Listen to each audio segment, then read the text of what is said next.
কুয়াশার চাদরে ঢাকা এক সকালে একজন কৃষক ব্যক্তি খেজুর গাছে উঠলেন খেজুরের রসের হাঁড়ি পাড়ার জন্য।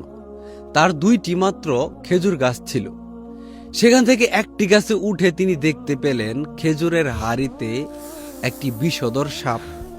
সাপটিকে দেখে প্রথমে তিনি ভয় পেয়ে গেলেন। তারপর তিনি দেখলেন যে সাপটি তাকে দেখে সে হাঁড়ি থেকে সরে গেল। তিনি সেই কলস ভর্তি রস নিয়ে নিচে নেমে এলেন। নিচে নামার পর তিনি দেখতে পেলেন 4-5টা বাইকে করে কিছু ছেলেরা আসলো রস খাওয়ার জন্য। এসে চাচাকে বললেন, চাচা, প্রতিদিন তো আপনার কাছে আমি আর আমার বন্ধু এসে রস খাই। আজকে আপনার এখানে আমার পক্ষ থেকে কয়েকজন মেহমান নিয়ে এসেছি। আজকে সম্পূর্ণ রস আমাদেরই লাগবে।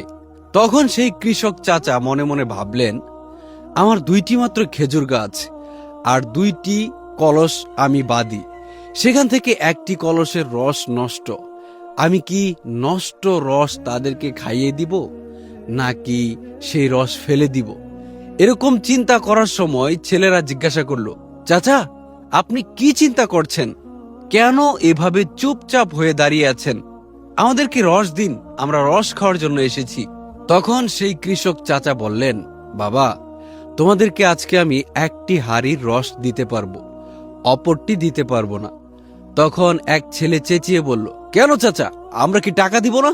তখন চাচা বললেন, না বাবা, টাকা দিলেও তোমাদেরকে একটি হাঁড়ির রস আমি আজকে দিতে পারবো না, কারণ একটা সমস্যা আছে। তখন সেখান থেকে একটি ভদ্র ছেলে বলল, আচ্ছা চাচা, আপনি যদি একটি হাঁড়ির রস না দেন তাহলে আমরা আপনাকে জোর করব না, কিন্তু কারণটা তো বলেন, কি হয়েছে মূল কারণ?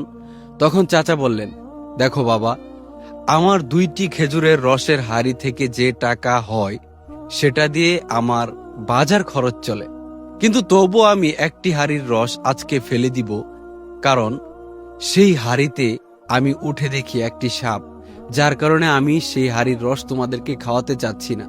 যদিও আমার লস হবে, তবুও আমি সেই হাঁড়ির রসটি ফেলে দিব। তখন সেখানে উপস্থিত থাকা ছেলেগুলো অনেক খুশি হয়ে গেল।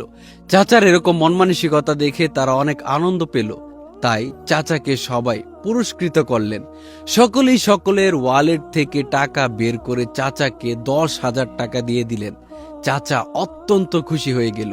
আপনি যখন সৎ থাকবেন তখন হয়তোবা আপনার কিছুটা কষ্ট হবে, কিন্তু এর ফলাফল, এর পুরস্কার অবশ্যই আল্লাহ তাআলা আপনাকে কোনো না কোনোভাবে দিবেন ইনশাল্লাহ।